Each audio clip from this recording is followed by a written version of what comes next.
มมาสัมพุทธะ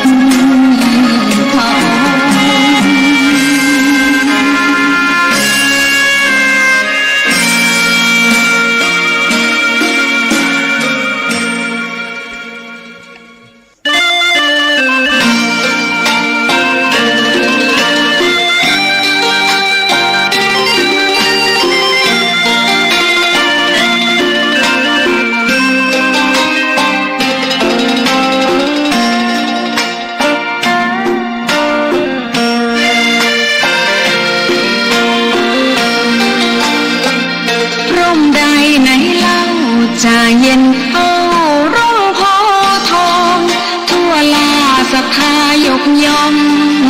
ร่มของพุทธศาสนายิ่งกว่าร่มใดกันแดดไฟฝนลมหนาแผ่กิ่งก้านสาขาปกคลุมประชาทุกชีวิตเย็นใดไหนจะเทียมเท่าเย็นใจพระธรรมที่ทรงตรัสไว้เป็นความจริงใสตรัสไว้ด้วยดีผู้ทำเห็นเองไม่จำกัดการเวลานาทีผิดถูกแก้กันตรงนี้จะไม่มีเรื่องราวก่อกวนพุทธศาสนาเชื่อมมากับเมืองสยามวัดบ้านโรงเรียนเขตคามปฏิบัติตามแม่ยามเรรวนคิดทำสิ่งใดเป็นไปเพื่อประโยชน์ทั้งมวลทำดีละสิ่งยั่วยวนขนึงครวญทางสายกลางชนะในเล่าจะเทียมเท่าชนะตอนยิ่งใหญ่ในทุกแห่งหนยิ่งกว่าชนะคนในสงครามไม่มีกลับแพ้ไม่มีเรื่องแย่มาลุกลามประพฤติปฏิบัติตามองค์สัมมาสัมพุทธเจ้า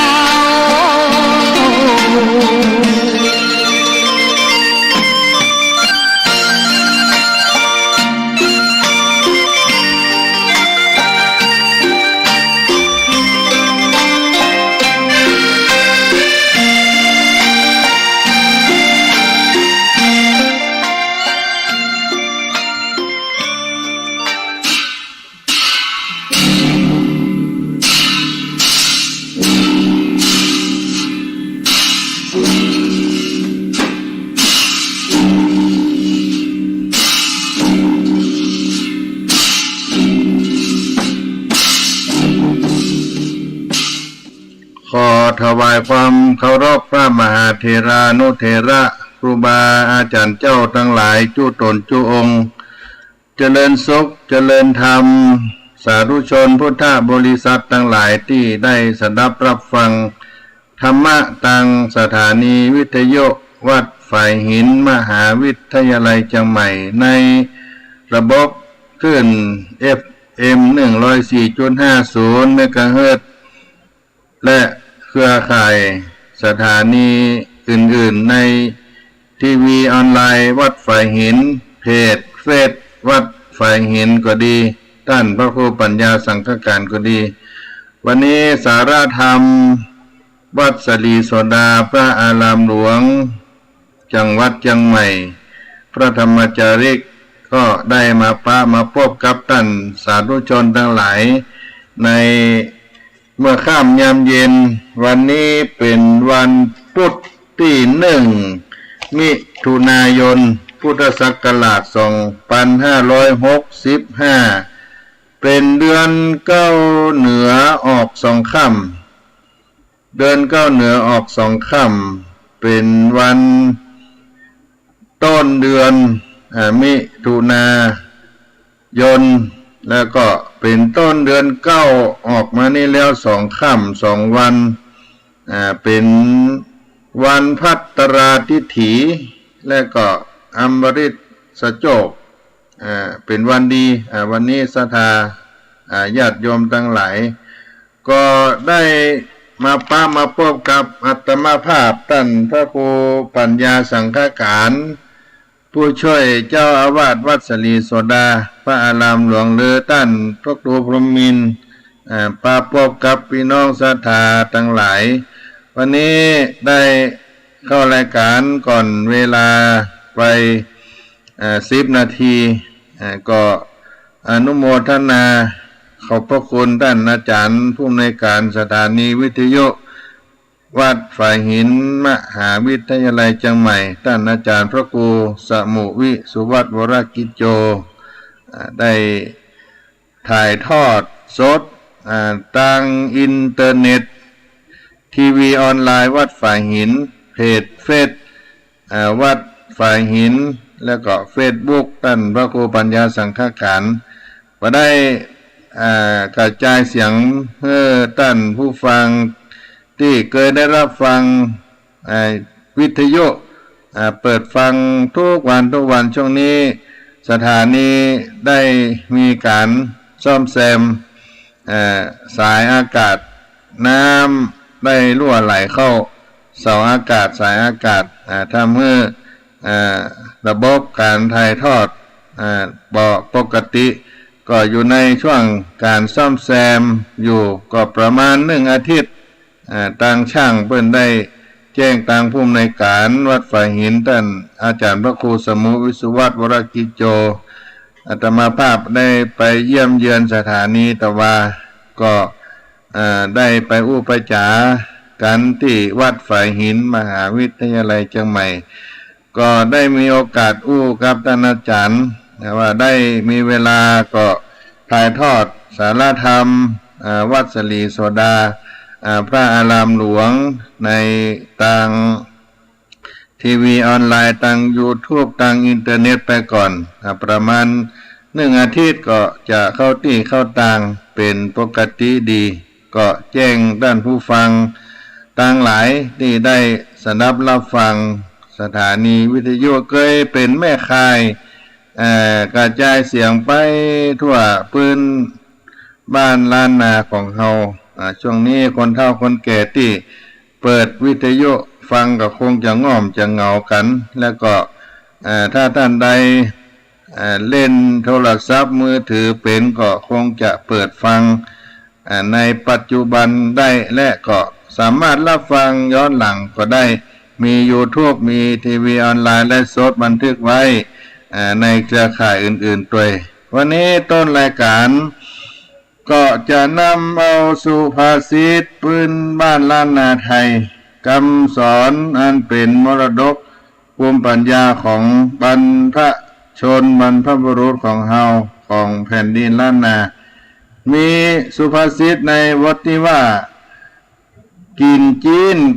กึดเติงหาลูกกินดูกึดเติงหาหมากินจีนกึดเติงหาลูกกินดูกึดเติงหาหมาในบทสุภาษิตล้านนาไทยบทนี้ได้กินเนื้อฮื้อนึกถึงลูกแทะกระดูกฮื้อนึกถึงหมาในความหมายนั้นก็มีว่าได้ดีแล้วอย่าลืมคนที่อยู่ตั้งหลังได้ดีแล้วอย่าลืมคนข้างหลังที่เคยช่วยเหลือเคยแนะเคยนำเคยสั่งเคยสอนเคยอุปถัมภ์เฮามาก่อนเมื่อเฮาได้ดิบได้ดีแล้วก็อย่าได้ลืมคนที่อยู่เบื้องหลังของเฮาก็มีบทประพันธ์เป็นบทคร่าวในมรดกบทประพันธ์เป็นบทคร่าวของท่านอาจารย์สนั่นธรรมธิสำนักส่งเสริมศิลปวัฒนธรรมมหาวิทยาลัยเชียงใหม่ได้กล่าวไว้ว่าหลอนได้กินจีนหลอนได้กินจีนฮื้อกึดเติงหาตั้งบุตรธิดาบุตรตาลูกเต้ากินดูกยามใดขอใจแห่งเจ้ากึดหาแมงเขาสุนักมนุษย์โลกีย่อมมีสิ่งหักขินคัก จู้ผู้ยิงใจได้ดีได้แล้วบ่ลืมห่างหายภายแผ่วงใหญ่เพื่อได้พร้อมหน้าหลอนได้กินจีนเพื่อกึดเติงหาหลอนนั่นก็คือหากว่าได้กินหากได้กินนะหลอนได้กินจีนจีนก็คือเนื้อสัตว์ก็คิดถึงก็คือนึกถึงกึดเติงหาคิดถึงหาหลอนได้กินจีนให้กึดเติงหาหากได้กินเนื้อสัตว์ก็ให้คิดถึงนึกหาตั้งบุตรธิดาผู้ตาลูกเต้าคือเติงหาลูกกินดูกย่ำใดขอใจแห่งเจ้ากึดหาแมงเขาสุนัขแมงนั่นก็คือสัตว์เขานั่นก็คือแทะแทะก็คือเป็นกรรมภาษาไทยว่าเฮาว่าเขากระดูกนี่นะเขากระดูกแมงเขาก็หมากินกระดูกนี่เนาะก็เติงหาหมาที่ยังกินกระดูกกินดูกก็เติงหาหมามนุษย์โลกีย่อมมีสิ่งฮักขินคักจู้ผู้ยิงใจขินก็คือของฮักยิงใจก็คือไม่ยิงเพราะใจย่อมมีของฮักตึงยิงตึงใจได้ดีได้แล้วบ่ลืมห่างหายภายแผ่วงใหญ่ให้ได้พร้อมหน้าหลอนได้กินจีนให้กึดเติงหาตั้งบุตรธิดาปุตตาลูกเต้ากินโดกย่ำใดพอใจแห่งเจ้ากึดหาแมงเขาสุนัขมนุษย์โลกีย่อมมีสิ่งฮักขินคักจู้ผู้ยิงใจได้ดีได้แล้วบ่ลืมห่างหายภายแผ่วงใหญ่ให้ได้พร้อมหน้าในข้าวนี้ก็มีเนื้อความว่าได้กินเนื้อสัตว์แบบอร่อยล้ำเนาะได้กินเนื้อสัตว์ล้ำอร่อยก็นึกถึงลูกแทะกระดูกก็นึกถึงหมาสุนัขคนเฮาย่อมมีสิ่งที่ตนฮักเหมือนกันทุกคนบอกว่าไม่ยิงก็ใจหากได้ดีแล้วมักจะบ่ลืมที่จะเผื่อแผ่ช่วยเหลือญาติมิตรอย่างท่วนหน้าได้กินจีนกินเนื้อสัตว์อร่อยล้ำก็นึกถึงลูกถึงเต้ากินกระดูกก็นึกเติงหาหมาคนเฮานั้นก็มีสิ่งที่ตนฮักเหมือนกันจู้ผู้ยิงใจเมื่อได้ดีแล้วก็จะบ่ลืมที่จะเผื่อแผ่ช่วยเหลือคนที่อยู่ตั้งหลังสนับสนุนญาติมิตรเพื่อนรอบข้างของเฮาทั่วหน้าเป็นสุภาษิตพื้นบ้านล้านนาไทยในบทที่ว่ากินจีนก็เติงหาลูกกินดูกก็เติงหาหมาก็เอามาปั่นฝากพี่น้องศรัทธาในต้นรายการสารธรรมยามเย็นวัดสลีโสดาพระอารามหลวงอัตมภาพท่านพระครูปัญญาสังฆการท่านพระครูพรหมินทร์เป็นผู้ดำเนินรายการเป็นตัวแทนคณะสงฆ์วัดสลีโสดาพระอารามหลวงพระธรรมจาริกทั่วภาคเหนือในต้นรายการวันนี้ก็ได้ปันฝากพี่น้องตั้งหลายในวันนี้ในต้นรายการก่อนนอ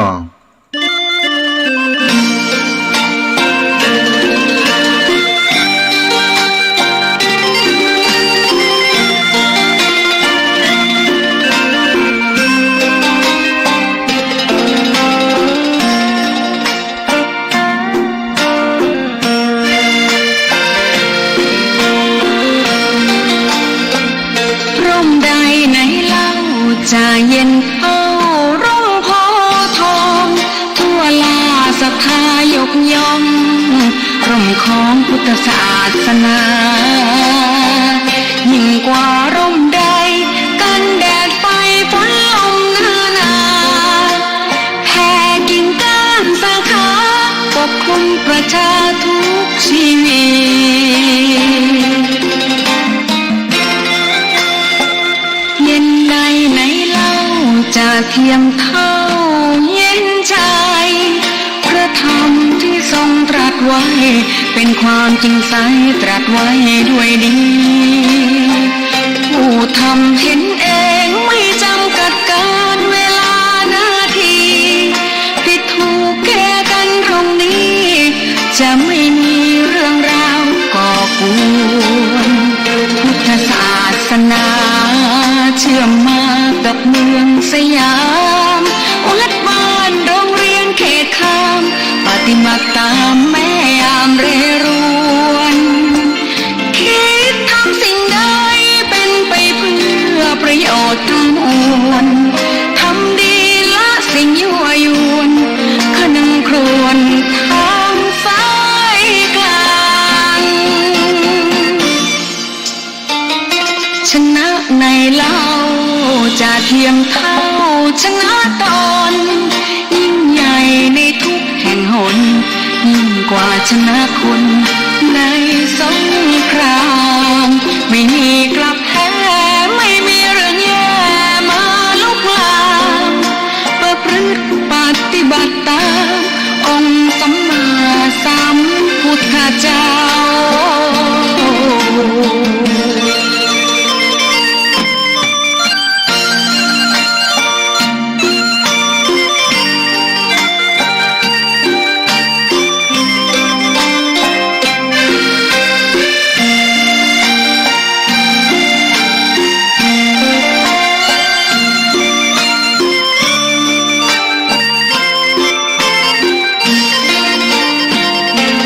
ศาสนา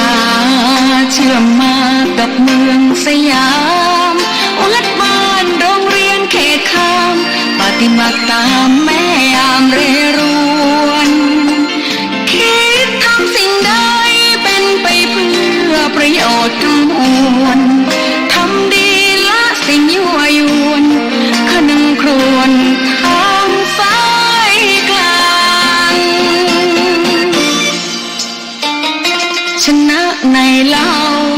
จะเทียมเท่าชนะตอนยิ่งใหญ่ในทุกแห่งหนยิ่งกว่าชนะคนในสงครามไม่มีกลับแพ้ไม่มีเรื่องแย่มาลุกลามประพฤติปฏิบัติตามองค์สัมมาสัมพุทธเจ้า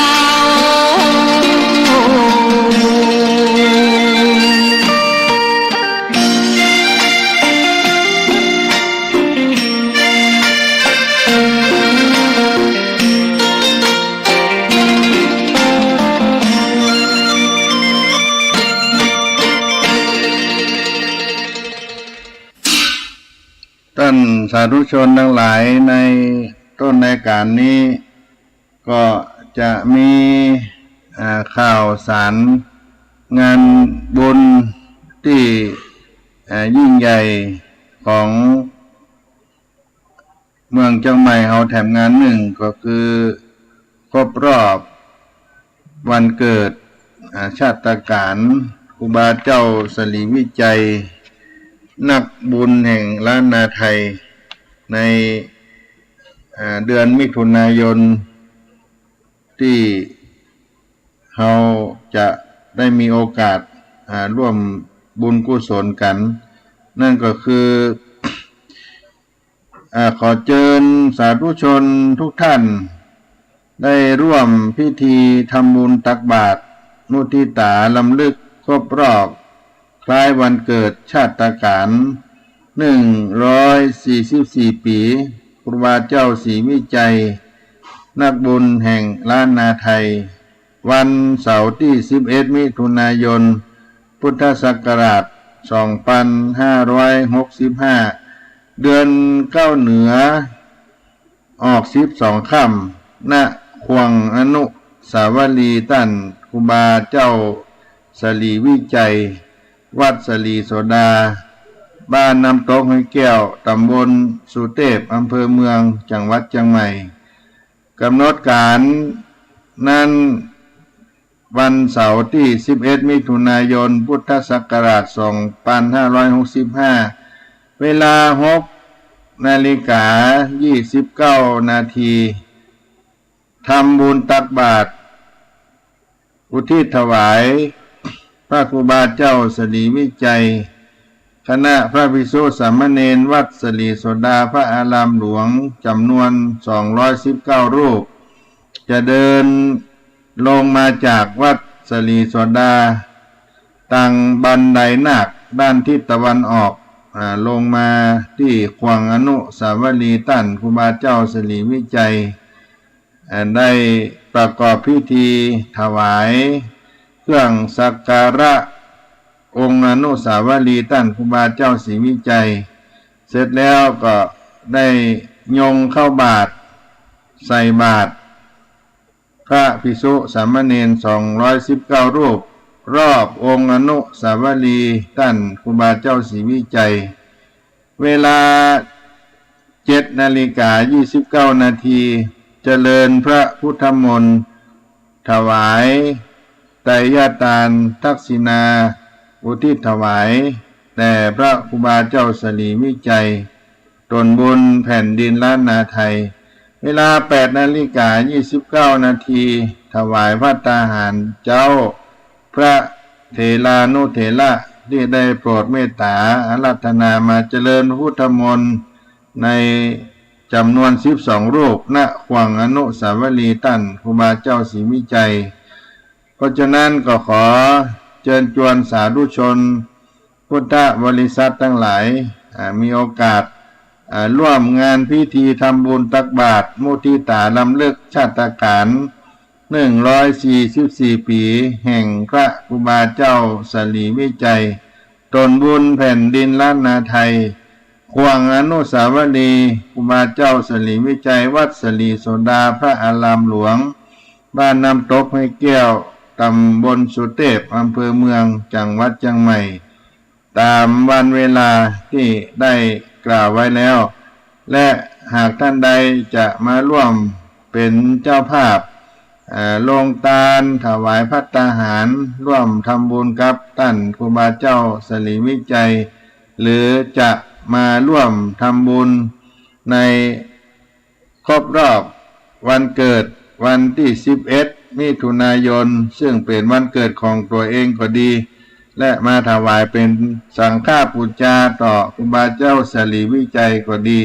ก็น้อมเจริญพรท่านสาธุชนพุทธบริษัททั้งหลายมาร่วมกันได้เนอะตั้งแต่เวลา6 นาฬิกาเป็นต้นไปที่จะได้มาพร้อมเพียงกันณขวางอนุสาวรีย์ท่านครูบาเจ้าสลีวิจัยท่านครูบาเจ้าสลีวิจัยนั่นเป็นตนบุญนักบุญของแผ่นดินล้านนาไทยของเฮาที่เฮาท่านทั้งหลายได้รู้ประวัติได้อ่านประวัติของท่านก็ดีก็ได้ทราบเป็นปฏิปทาศีลาจารวัตรอันงดงามของท่านครูบาเจ้าศรีวิจัยก็ได้นึกถึงท่านครูบาเจ้าสลีวิจัยที่ควงอนุสาวรีย์ครูบาเจ้าสลีวิจัยนั่นก็เป็นสถานที่น้อมรำลึกถึงพระคุณอันยิ่งใหญ่ของครูบาเจ้าศรีวิจัยตั้งอยู่หน้าวัดสลีโสดาพระอารามหลวงจังหวัดเชียงใหม่เป็นที่ประกาศผลงานนั้นสำคัญชิ้นเอกอันหนึ่งที่ท่านครูบาเจ้าสลีวิจัยได้เป็นผู้ได้เป็นประธานหรือว่านั่งนักนำศรัทธาประชาชนร่วมใจกันสร้างตังขึ้นดอยสุเทพอำเภอเมืองจังหวัดเชียงใหม่เมื่อ88 ปีที่ผ่านมา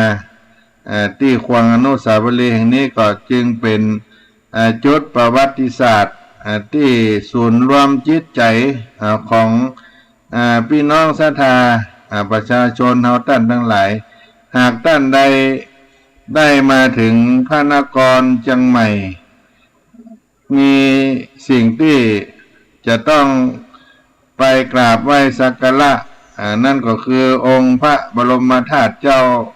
ดอยสุเทพอันเป็นเมืองใจเมืองของพระนครปิงเชียงใหม่ของเราก็จะต้องขึ้นไปกราบไปสักการะยังองค์พระบรมธาตุเจ้าเสมือนดังเราได้ไปกราบไหว้ยังองค์พระสัมมาสัมพุทธเจ้าแล้วในต้นทางของท่านทั้งหลายที่เดินทางขึ้นไปในวัดพระบรมธาตุเจ้าดอยสุเทพนั้นก็มีอนุสาวรีย์ท่านครูบาเจ้าสลีวิจัยที่ได้กล่าวไว้ตะกี้ก็คือขวางอนุสาวรีย์นั้นเป็นจุดแรกที่ท่านทั้งหลายได้ทราบว่าเป็นจุดที่ได้เริ่มต้นในการสร้างทางขึ้นดอยสุเทพในอดีตที่ท่านครูบาเจ้าสลีวิจัยได้มาเป็นเขาเป็นประธานเราก็มาย้อนรอยชาติการ144 ปีลำลึกถึงท่านครูบาเจ้าสลีวิจัย11 มิถุนายนของทุกปีนั้นก็เป็นวันที่คนพื้นบ้านล้านนาไทยเฮานั้นก็จะนึกถึงท่านครูบาเจ้าสลีวิจัยที่เขาได้เคารพนับถือสมญานามท่านว่าครูบาเจ้าตนบุญแผ่นดินล้านนาไทยครูบาเจ้าศีลธรรมครูบาเจ้าสลีวิจัยเป็นตนบุญเนื้อนาบุญของพื้นแผ่นดินล้านนาประเทศเฮาเมื่อย้อนไป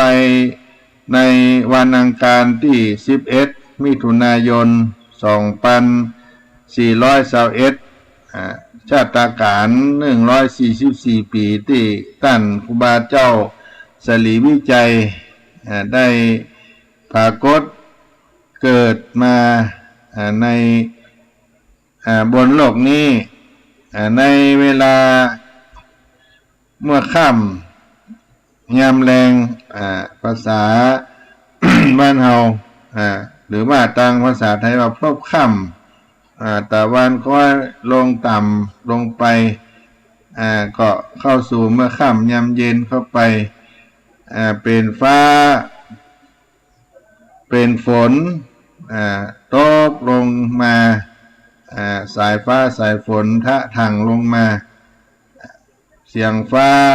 สนั่นหวั่นไหวร้องคำรามอสุนีสายฟ้าฟาดปาดเปียงลงจนเกิดแผ่นดินสะท้านสะเทือนหรือว่าแผ่นดินไหวเด็กน้อยผู้หนึ่งที่ได้ถือกำเนิดเกิดมาในบ้านหลังน้อยๆในชนบทถิ่นกันดารของหมู่บ้านปางอำเภอลี่จังหวัดลำพูนและก็ได้มีการขนานนามทารกเด็กน้อยนั้นมีชื่อว่าอินตาเฟือนหรือไอ้ฟ้าห้องตามนิมิตปรากฏการณ์อัศจรรย์ที่เกิดขึ้นในภพค่ำยามแรงตะวันลงต่ำค่ำลงรับไว้ไปในขณะนั้นเป็นนิมิตอันเป็นมงคลจึงได้ตั้งชื่อว่าอินตาเฟือนหรือไอ้ฟ้าห้องตามนิมิตแห่งเหตุการณ์นั้นเป็นมังกรมงคลนั้นเมื่อเยาว์วัยท่านได้เป็นละอ่อนที่เลี้ยงง่ายอยู่ในโอวาทคำสั่งคำสอนของพ่อของแม่มีการประกอบสัมมาอาชีวะด้วยเป็นธรรมปกติท่านก็ชอบเลี้ยงควายเลี้ยงงัวรักสงบตามธรรมชาติตามป่าตามเขาเป็นบรรยากาศที่เหมาะสมกับอุปนิสัยที่จะได้ปลูกฝังโพธิญาณแห่งพระโพธิสัตว์เจ้าโดยแต่ท่านเมื่ออินตาเฟือนหรือฟ้าห้อง ได้มีอายุ18 ปีซึ่งเป็นลูกพ่อควายแม่อุษาเป็นลูกคนที่3ของท่านก็มีความคิดในจิตในใจว่าชาตินี้เกิดมาก็มีความลำบากยากจนต้องทรมานร่างกายด้วยการทำมาหากินเลี้ยงชีวิตตั้งพ่อแม่ตัวเก่าแล้วก็ครอบครัวทั้งนี้ก็เป็นเพราะบุพกรรมในอดีตที่มาได้ฮือทานรักษาศีลภาวนาการได้บวชได้ปั่มเป็งปารมีในพระพุทธศาสนาน่าจะเป็นผลบุญในปลายภาคหน้ายังถือเอาเป็นการตอบแทนคุณพ่อคุณแม่ของตนด้วยดังนั้นท่านก็จึงได้ขออนุญาตพ่อแม่ได้ไปอยู่วัดบ้านปางศึกษาเราเรียนบวชเป็นสามเณรเมื่ออายุ18 ปีโดยมีท่านครูบาคัตติยะที่เจ้าบ้านฉายาเป็นว่าครูบาแข่งแค่เพราะท่านนั้นเดินขากระเพกเป็นเจ้าอาวาสวัดบ้านปางในหมู่บ้านปางแห่งนั้นจนมาถึงอายุได้21 ปีก็จึงได้อุปสมบทที่วัดบ้านห้องหลวงจังหวัดลำพูนมีท่านครูบาสุมโน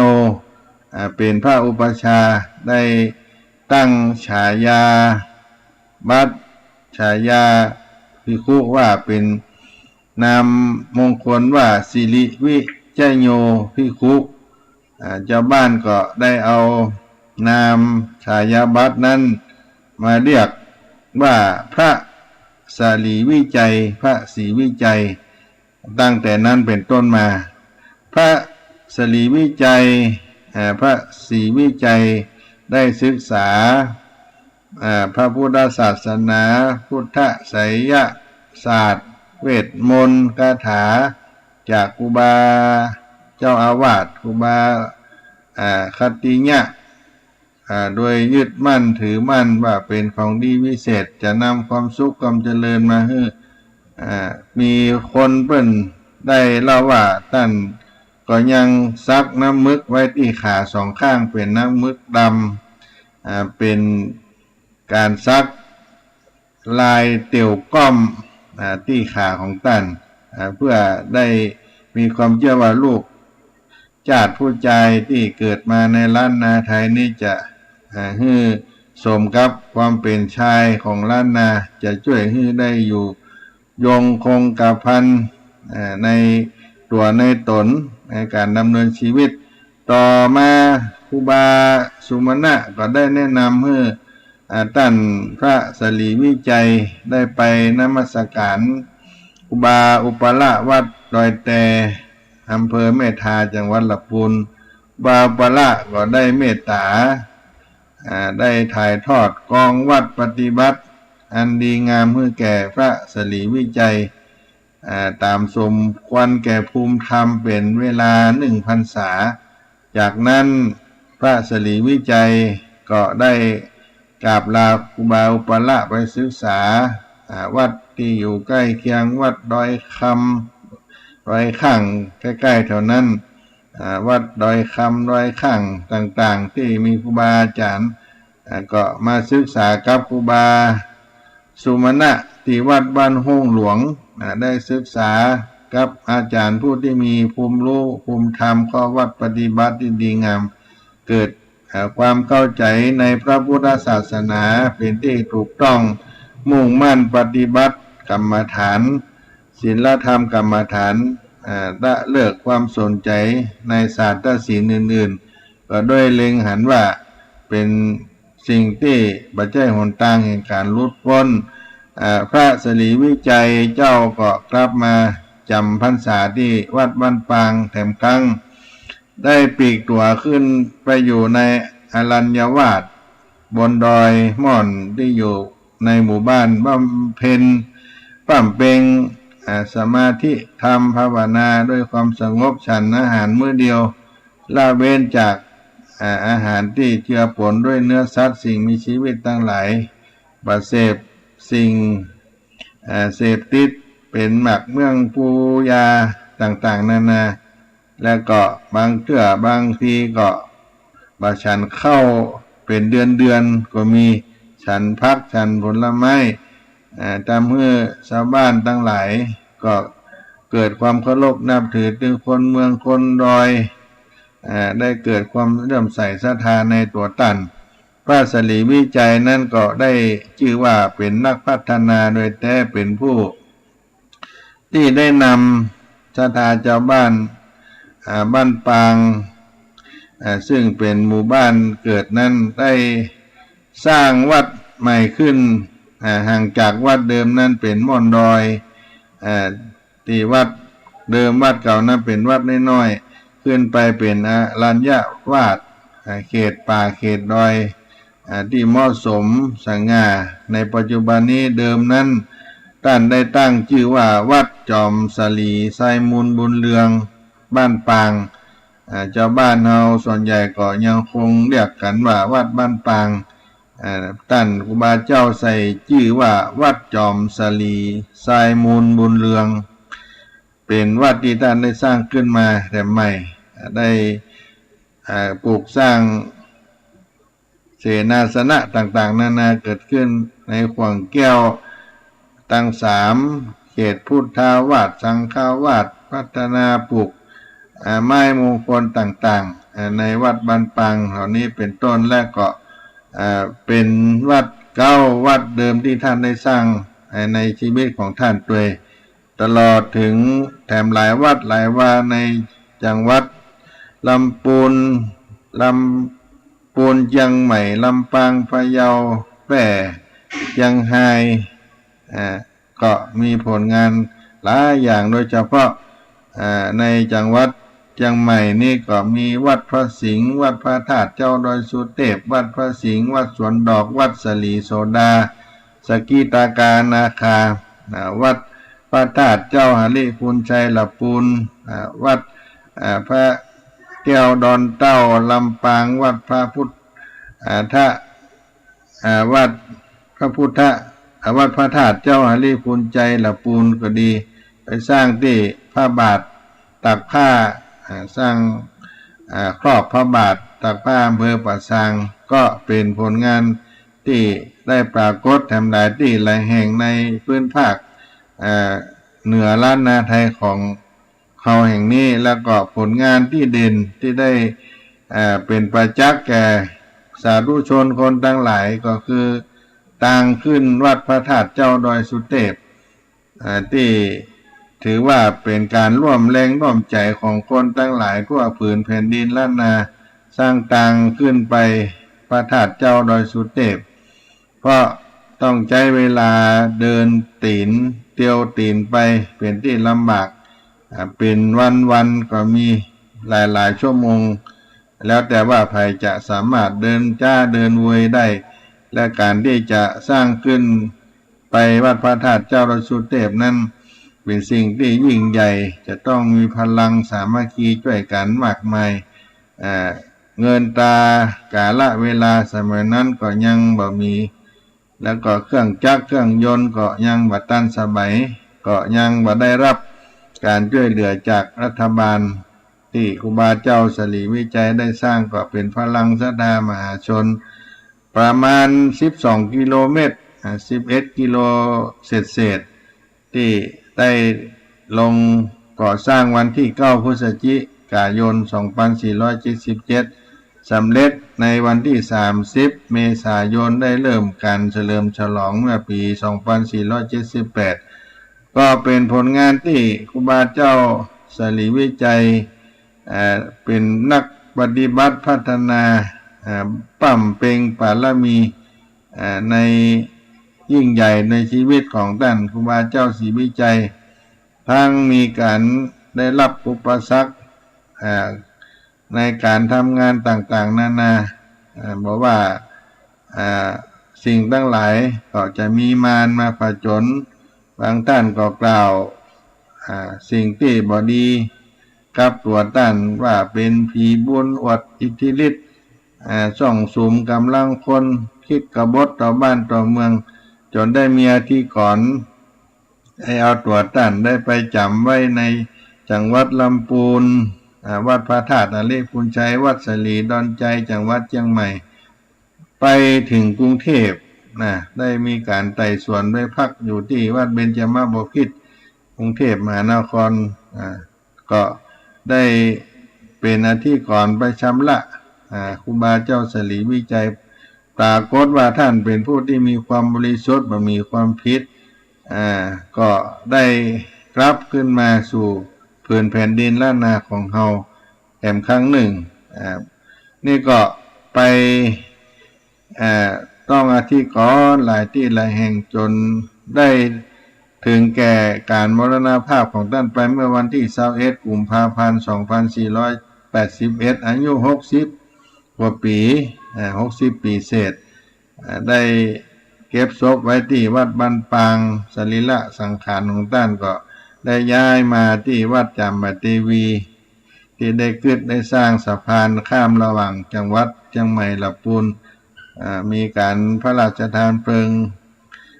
ที่วัดจามเทวีอำเภอเมืองจังหวัดลำพูน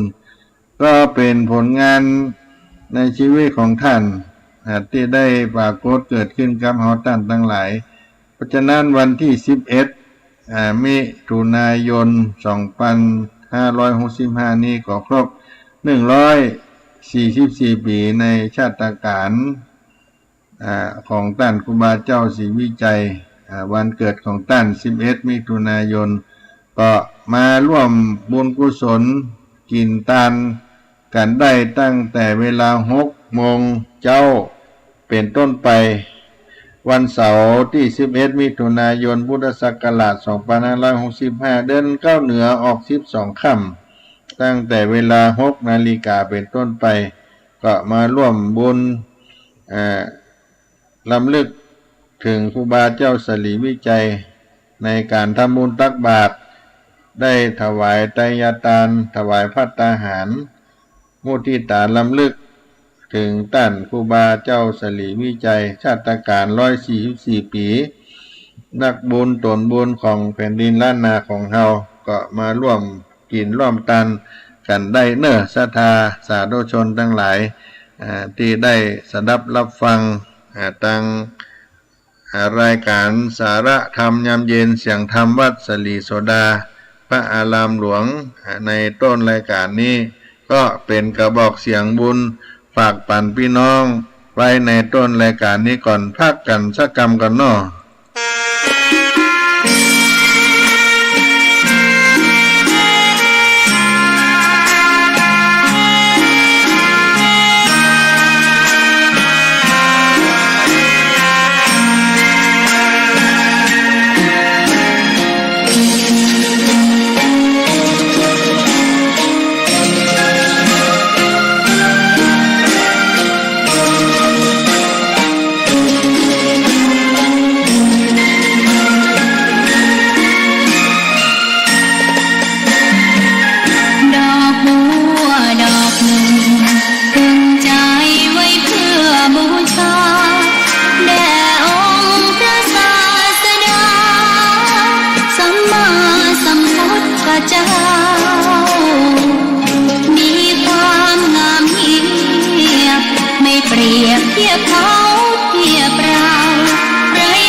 กะมีพระไว้ในดวงใจไม่มัวหลงไหลสิ่งใดแม้มาล่อลวงไม่ไปพันผูกอบายมุขทั้งปวงก้าวได้ลุล่วงผ่านพ้นจากคนตั้งใจถือครอบครัวเป็นหลักครองรักคู่ครองคนเดียวมั่นคงแน่นเหนียวรักเดียวเพียงพออุ่นไอ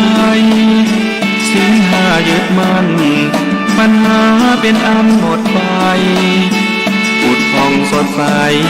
ไม่ไปเบียดเบียนผู้คนทำมาหากินทรัพย์สินประหยัดอดออมหวังวันที่พร้อมสร้างวันที่ไม่ขัดสนไม่หวังโชคช่วยเรื่องหวยจะรวยหรือจนสู้และอดทนแบบประชาชนคนดีพุทธมามกะมีพระชี้นำทางเดินอุปสรรคเผชิญสมาธิใจเกิดมีทำบุญตักบาตรไหว้พระจิตใจสุขีอิ่มเอมหรือดีเรานี้พุทธมามกะ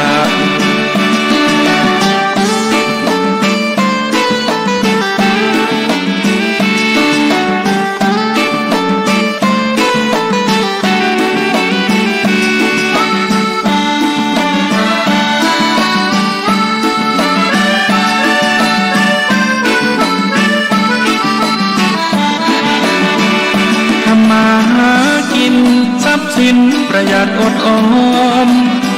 หวังวันที่พร้อมสร้างวันที่ไม่ขัดสนไม่หวังโชคช่วย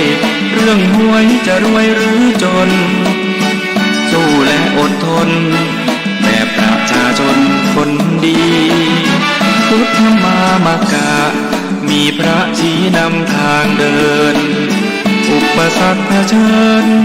สมาธิใจเกิดมีทำบุญตักบาตรไหว้พระจิตใจสุขี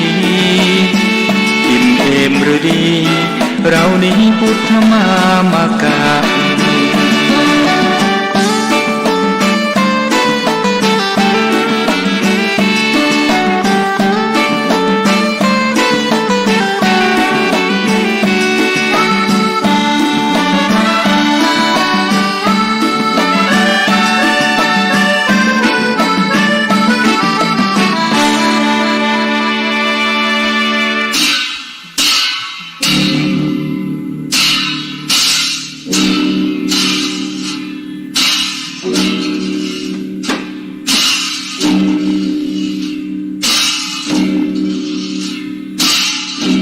ท่านสาธุชนทั้งหลาย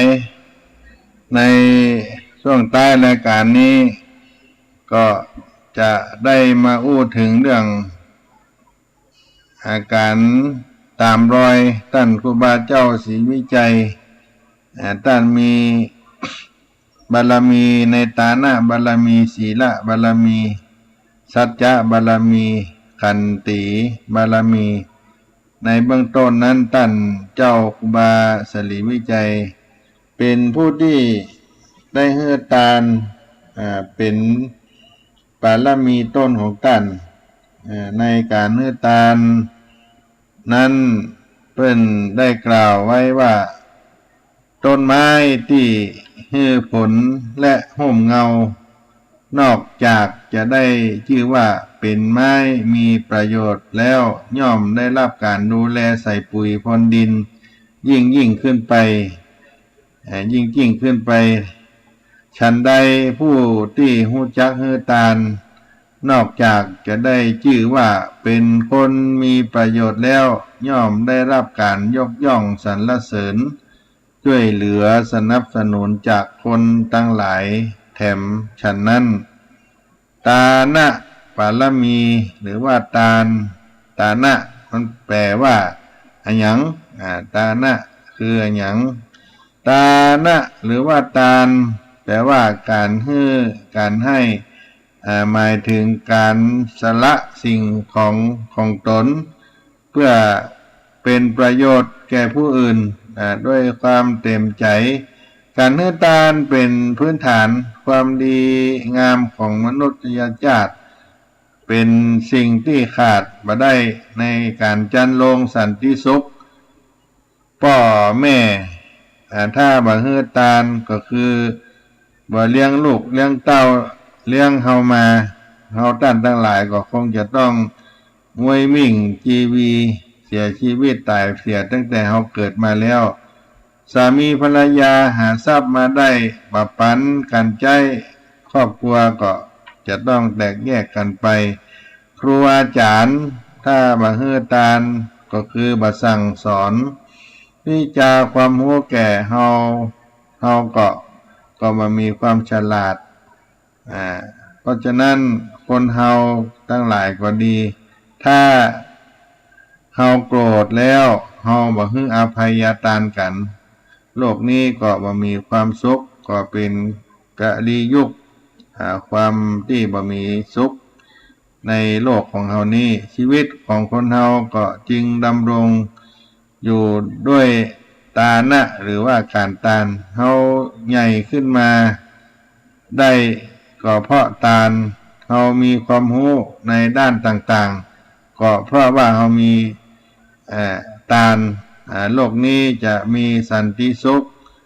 ก็เพราะว่าเฮามีทานการให้ทานก็จึงเป็นสิ่งจำเป็นมีคุณประโยชน์ยิ่งใหญ่ต่อมนุษยชาติมีประโยชน์ใหญ่หลวงต่อมนุษยชาติทั้งหลายเฮาการทานนี้ก็มีอยู่3ประเภทญาติโยมอันที่1นั้นอามิสทานก็คือการให้วัตถุสิ่งของเป็นทานอันที่2นั้นธรรมทานหรือวิทยาทานก็คือการให้ความรู้เป็นวิทยาทานความรู้ทางโลกศิลปะวิทยาการต่างๆเรียกว่าวิทยาทานถ้าเป็นความรู้ทางธรรมเฮาก็มีการเรียนรู้ในการประพฤติดีประพฤติงามมีศีลธรรมเรียกว่าละชั่วทำดีใจบริสุทธิ์มีศีลมีธรรมเรียกว่าเป็นธรรมทานอันที่3นั้นก็คืออภัยทานการสละอารมณ์โกรธเป็นทานให้อภัยบ่จองเวรสละอารมณ์โกรธพยาบาทให้ขาดออกจากใจของเฮาการให้ธรรมะเป็นทานถือว่าเป็นการให้ทานที่ได้บุญที่สูงสุดมีคุณค่ากว่าการให้ทานตั้งหลายตั้งปวงเพราะทำให้คนได้มีปัญญาความรู้เท่าทันโลกสามารถนำไปใช้ประโยชน์ในชีวิตได้รู้จบรู้สิ้นชาตินี้ชาติหน้าสืบต่อไปส่วนทานอื่นๆนั้นผู้ที่ได้รับแล้วก็มีประโยชน์แต่ว่ามันก็บัดจ้ามันก็หมดสิ้นไปนี่ก็เป็นเรื่องของทาน3ประการอามิสทานธรรมทานอภัยทานจุดหมายของการให้ทานนั้นมีความมุ่งหมายเพื่อให้ทำกุลเป็นการให้เพื่อยึดเหนี่ยวน้ำใจกันเพื่อให้ผู้รับนิยมชมชอบในตัวผู้ให้บ่ได้มุ่งเพื่อเป็นบุญเช่นคนที่สมัครเป็นตำแหน่งนั่นตำแหน่งนี้ต่างๆเวลาออกไปหาเสียงซาวเสียงให้คนทั้งหลายเพื่อจะให้หันว่าตนนั้นเป็นคนที่มีความดีเป็นคนใจบุญใจทานให้ได้คะแนนเสียงให้กับตนหรือบางครั้งก็ไปสร้างสิ่งที่เป็นประโยชน์ต่อคนนั้นคนนี้ฝากญาติฝากพี่ฝากน้องเข้าทำการทำงานเหล่านี้เป็นต้นแต่ให้ทานอย่างนี้ก็มีจุดมุ่งหมายเพื่อประโยชน์เพื่อให้ผู้รับรักตัวผู้ให้การทำเช่นนี้ถ้าถามว่าได้บุญก็จะต้องตอบว่าได้เหมือนกันแต่น้อยเหลือเกินได้บ่เต็มที่การที่จะได้บุญมากขึ้นต้องเพื่ออนุเคราะห์ อนุเคราะห์ให้สูงขึ้นไปคือเพื่อบูชาคุณและอันที่สองคือเพื่ออนุเคราะห์เป็นการอุดหนุนเอื้อเฟื้อกันด้วยความเมตตากรุณาอย่างเช่นว่าพ่อแม่ให้อาหารการกินแก่ลูกแก่เต้าครูอาจารย์ให้ความรู้วิชาต่อลูกศิษย์การบริจาคทรัพย์บริจาคทุนการศึกษาแก่คนที่ยากที่จนเหล่านี้เป็นการอนุเคราะห์และอันที่สามนั้นเพื่อบูชาคุณเมื่อมีผู้ที่ปรารถนาดีเมตตากรุณาช่วยเหลืออุปการะพ่อแม่ครูอาจารย์ก็แสดงความเคารพต้านด้วยกายด้วยวาจาใจบูชาคุณต้านด้วยกำลังของเฮาและยามต้านได้เจ็บได้ป่วยได้ไข้เฮาก็ได้ช่วยดูแลพยาบาลรักษาบ่ได้ตอดได้ละทิ้งในยามสุขก็มีสุขมีสุขร่วมสุขมีทุกข์ก็ร่วมทุกข์กันไปนอกจากนี้บุคคลที่จะควรให้ก็ฮู้จักบาปบุญคุณโทษเป็นธุระได้สั่งสอนอบรมแนะนำประชาชนให้พ้นทุกข์จึงควรบูชาท่านด้วยปัจจัยสี่เพื่อให้ท่านได้มีกำลังปั่มเพ็งพจน์บำเพ็ญประโยชน์แก่เพื่อนมนุษย์ตามสมณวิสัยได้เต็มที่ญาติโยมทั้งหลายคนเฮาเมื่อตายไปแล้วทรัพย์สมบัติแม้แต่เข็มเล่มเดียวก็บ่สามารถนำที่ตัวไปได้วิธีเดียวเท่านั้นที่จะนำทรัพย์ที่ตัวไปได้ก็คือการนำทรัพย์ไปให้การทำทานเป็นประโยชน์แก่ผู้มีชราทานเป็นประโยชน์แก่ผู้มีชรามีชราพยาธิมรณะเผาผลาญอยู่ถ้ารู้ขนทรัพย์ออกด้วยทานทรัพย์นั้นย่อมเป็นประโยชน์แก่เขาได้ทรัพย์ที่บำเพ็ญทานแล้วชื่อว่าขนออกแล้วอันนี้ก็เป็นข้อเตือนอกเตือนใจของเฮาทานที่เฮาให้แล้วบ่ได้บุญนั้นหนึ่ง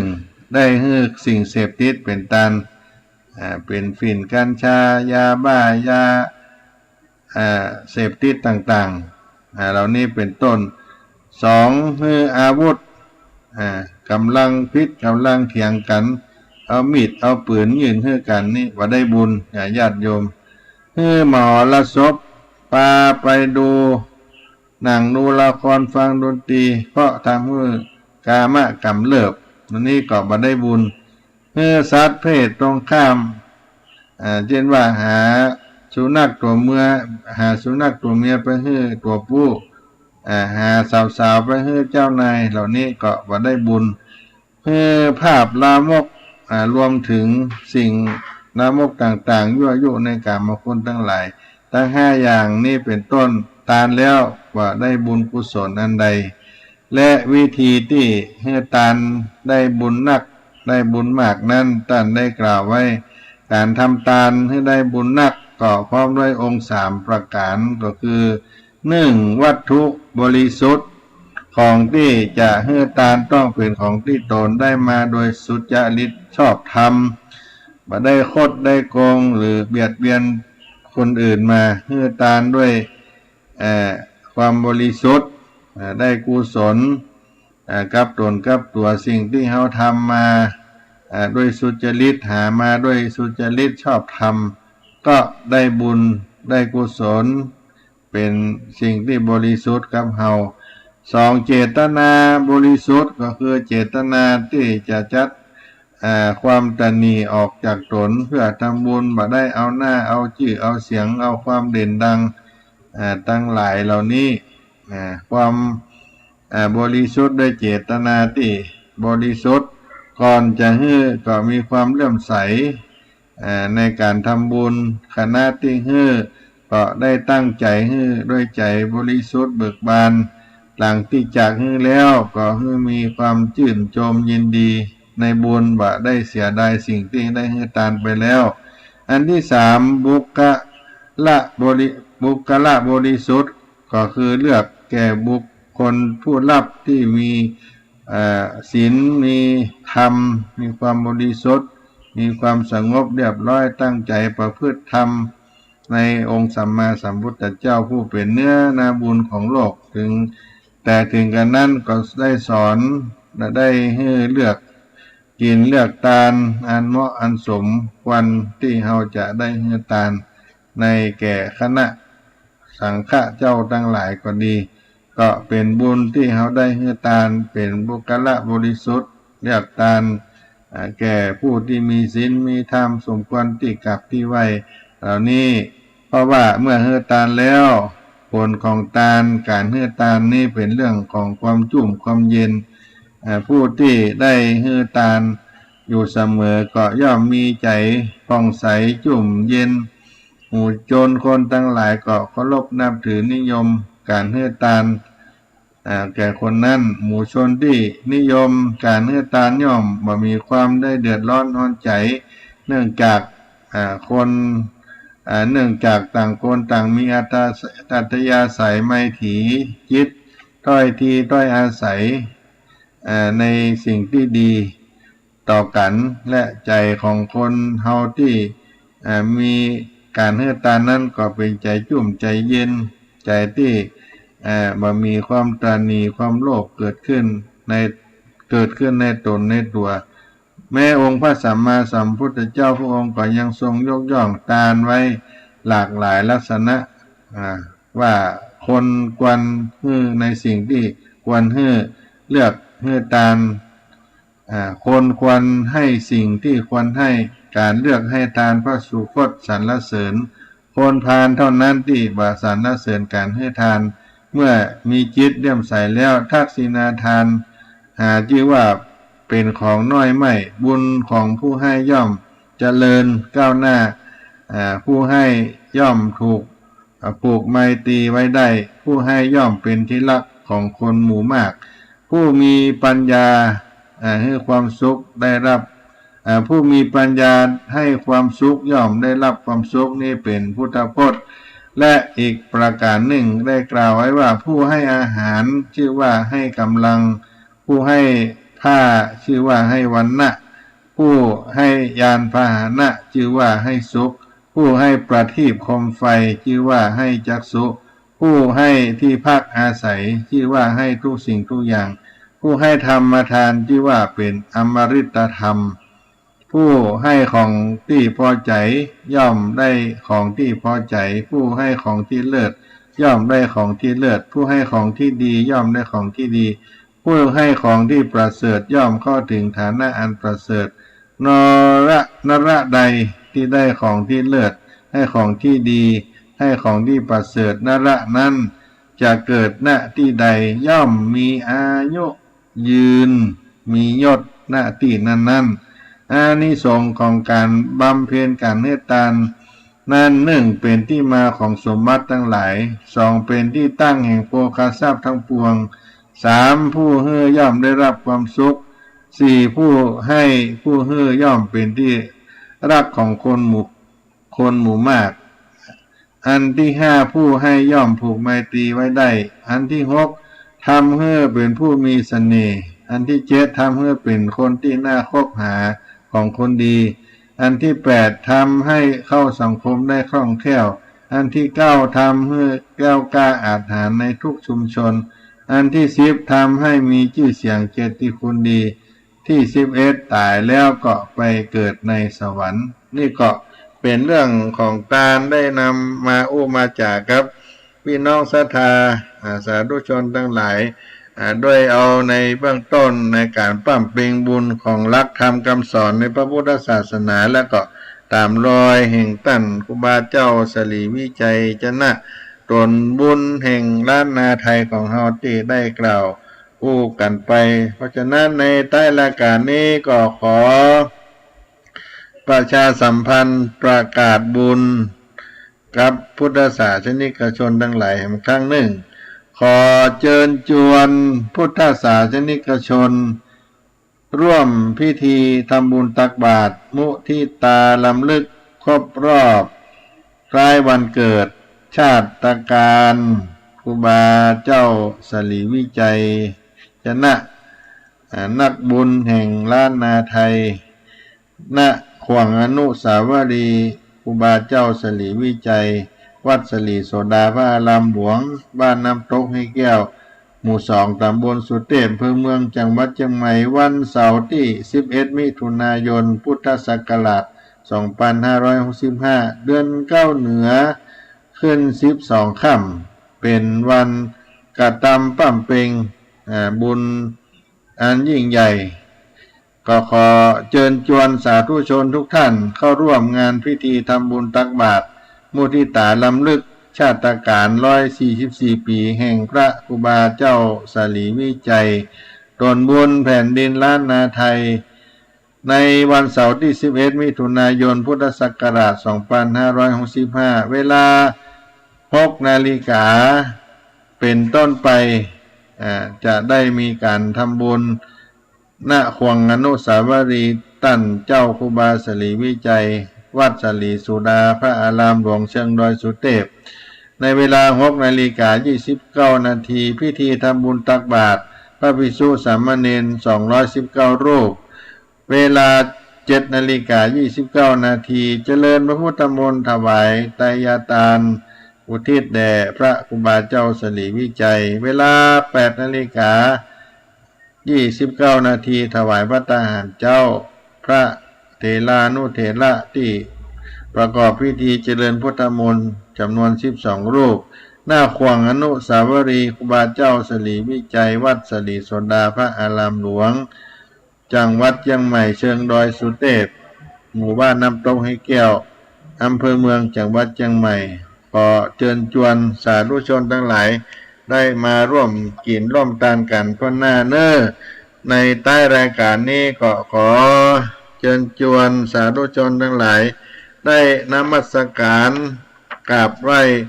บุญบารมีของท่านครูบาเจ้าสลีวิจัยโดยพร้อมเพียงกันณโอกาสนี้สีวิจัยจนะมหาเทโลสปะลาโภนิรันตรังตะมะหังสังฆังสิราสานามามิอัญญังวุจติสิริวิจโยนามะมหาเทโลอุตตมะสีโลนาราเตเวหิปูจิโตโสละโหปัจจญาตินังมหาลาภาภวันตุเมอหังวันตามิสัพพตาอหังวันตามิศีรสาอหังวันตามิสัพพโสสาธุสาธุสาธุอนุโมตามิวันตามิพันเตสัพพังอปาลาตังคัมมะธรรมีพันเตมะญากตังปุญญังสามินาอนุโมติตปังสามินากตังปุญญังไมหังทาตปังสาธุสาธุอนุโมตามิวันตามิพันเตน้อมกราบไหว้ท่านครูบาเจ้าสลีวิจัยแต่และการนี้ขอความสุขสวัสดีจงมีแก่ท่านทั้งหลายขอปุญญาบารมีครูบาเจ้าสลีวิจัยปกปักรักษามหาเถราครูบาท่านพระใจญาจนะชื่อเจ้าดีหลีปารมีเต้าผับเต้าโลกีหมู่มานหัวยีป้ายหนีบีหน้า